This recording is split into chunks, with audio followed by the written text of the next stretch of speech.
Operation തൂഫാൻ വന്നില്ലായിരുന്നുവെങ്കിൽ, അല്ലെങ്കിൽ പോട്ടെ, ഇരട്ടച്ചങ്കുള്ള ആൾ വീണ്ടും രായാവായി വന്നിരുന്നുവെങ്കിൽ, ഇതുപോലുള്ള ലഹരി വിരുദ്ധ പ്രവർത്തകരുടെ തനിനിറം പുറത്തു വരുമായിരുന്നു.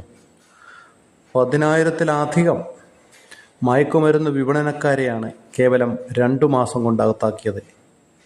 ഈ അധ്യാപകന്മാർ ലഹരി വിരുദ്ധ പ്രവർത്തനങ്ങളുടെ മുന്നണി പോരാളികളായിരുന്നു കൊണ്ട് അവരുടെ ലഹരി വ്യാപാരം കൊഴുപ്പിക്കുകയായിരുന്നു.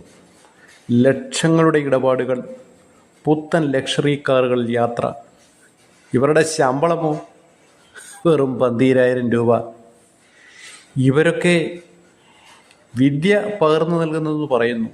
എന്തു വിദ്യയാണാവോ കുട്ടികൾക്ക് പകർന്നു നൽകിയിരുന്നത്?